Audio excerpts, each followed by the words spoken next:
महायुतीमध्ये आज तिन्ही पक्ष एकत्रच असताना परंतु काही पक्षातील माजी आमदार असतील, वरिष्ठ नेते लोक असतील, लोकसभेच्या निवडणुका आता डोळ्यासमोर तोंडावर आलेले आहेत। थोड्याच्या या 10-15 दिवसामध्ये जेव्हा लोकसभेचं जे काही रणशिंग फुकलं जाईल, पण त्याच्या अगोदरच काही शिंदे गटाचे, शिवसेनेचे जे काही माजी आमदार, माजी मंत्री सन्माननीय शिवधारे असतील, यांनी त्या ठिकाणी बारामती लोकसभा मतदारसंघामध्ये आज आमच्या राष्ट्रवादी काँग्रेस पार्टीच्या अधिकृत उमेदवार म्हणून आमच्या अस्मितेचा लढा, जे आदरणीय आमच्या सुनीत्रा वहिनी ह्या ठिकाणचे प्रमुख दावेदार आहेत, तिथले आमचे उमेदवार असून परंतु त्या ठिकाणी एकनाथ शिंदे साहेबांच्या शिवसेनेतील जे काही माजी मंत्री, माजी आमदार सन्माननीय शिवधारे असतील, त्या ठिकाणी आमचे नेते राष्ट्रवादी काँग्रेस पार्टीचे राष्ट्रीय अध्यक्ष, महाराष्ट्राचे राज्याचे उपमुख्यमंत्री सन्माननीय अजितदादांच्या बाबतीमध्ये एकेरी उल्लेख असू दे किंवा खालच्या पातळीचा जो काही उल्लेख ते वारंवार करत आहेत,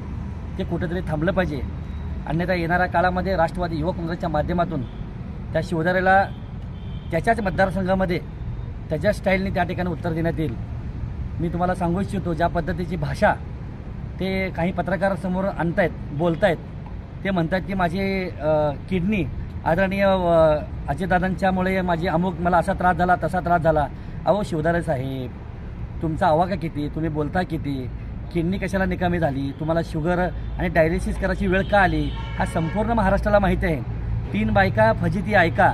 तुम्ही ज्या पद्धतीने खालच्या पातळीवर अजितदादावर टीका कराल, तर आम्हाला देखील खालच्या पातळीवर जाऊन तुमच्या सगळ्या गोष्टी बाहेर काढाव्या लागतील। आज तुमच्या घरातल्या कुटुंबामध्ये जो काही प्रॉपर्टीचा वाद चालू आहे, कारण की तुम्ही जे केलेले उद्योग आहेत ना, 3 बायका आणि फजिती ऐका, त्याच्यामुळं हा सगळा जो बिघडण्याचं कारण कोण आहेत, तर तुम्हीच आहात। तुमच्याच माध्यमातून तुमच्या कुटुंबामध्ये हे भांडणं सुरू झालेत प्रॉपर्टीसाठी, त्याचा कुठेतरी त्रास तुम्हाला झालेला आहे। त्याच्यामुळे शुगर असेल, BP असेल, किडनी असेल, डायलिसिसचा विषय हा तुम्ही केलेल्या ह्या उद्धारामुळे झालेला आहे। त्याचं खापर तुम्ही विनाकारण कुणालाही थोपवण्याचं काम करू नये। आणि आदरणीय ह्या राज्याचे मुख्यमंत्री सन्माननीय एकनाथ शिंदे साहेबांना विनंती करतोय मी की आपल्याला जर त्या शिवधारेंना जर सांगणं जमत नसेल, तर तुम्ही त्याची आपल्या पक्षातून त्याची हकलपट्टी केली पाहिजे। कारण की येणाऱ्या काळामध्ये लोकसभेच्या निवडणुका जवळ आलेल्या आहेत। आम्ही सगळेजण महायुतीचे, आदरणीय एकनाथ शिंदे साहेब तुम्ही असाल, आदरणीय या महाराष्ट्र राज्याचे उपमुख्यमंत्री देवेंद्र फडणवीस साहेब असतील, आदरणीय आमचे दादा असतील, आम्ही आपले हात बळकट करण्यासाठी प्रत्येक कार्यकर्ता त्या ठिकाणी लोकसभेचा उमेदवार निवडून आणण्यासाठी जीवाची पराकाष्ठा करणार आहे। परंतु असे जे काही उद्योग ह्या शिवधारेंनी चालवले आहेत, त्याला त्या ठिकाणी थांबवलं गेलं पाहिजे। जर तुम्हाला थांबवता येत नसेल, तर तुम्ही त्यांची शिवसेनेतून त्याची तात्काळ हकलपट्टी करा।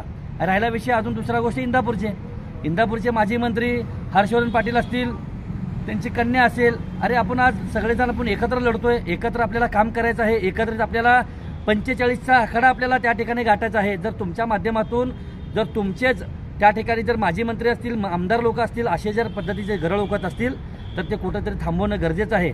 म्हणून माझी देवेंद्र फडणवीस साहेबांना देखील विनंती आहे की हर्षवर्धन पाटील साहेबांच्या बाबतीमध्ये जे पद्धतीने त्यांनी स्टेटमेंट देत आहेत, त्यांची कन्या आज ह्या पुणे जिल्ह्याच्या भाजप युवा मोर्चाच्या त्या जिल्हाध्यक्ष आहेत, ते स्वतः बाप आणि त्यांची मुलगी ज्या पद्धतीची भाषा त्या ठिकाणी वापरते, ते देखील कुठं थांबलं गेलं पाहिजे। आज तुम्ही बघताय माडाचा तिढा निर्माण झाला, त्यावेळेस आदरणीय ह्या राज्याचे उपमुख्यमंत्री सन्माननीय अजितदादा पवार यांनी, आमचे रामराजे निंबाळकर असतील, ह्यांच्या बाबतीमध्ये समेट घडवण्याचं काम अजितदादांनी केलेलं आहे।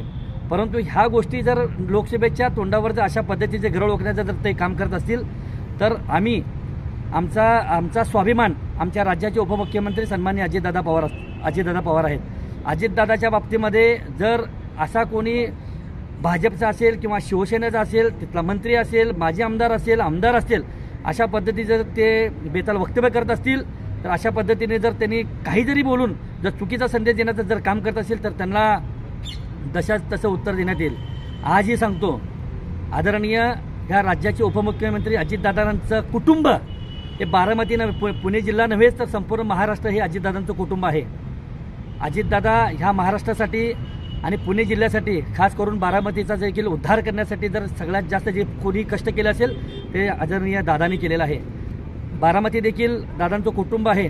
दादाला जीवाला जीव देणारी ही बारामतीची माणसं बारामती लोकसभा मतदारसंघामध्ये आमच्या आदरणीय वहिनी भरघोस मताने निवडून येतील।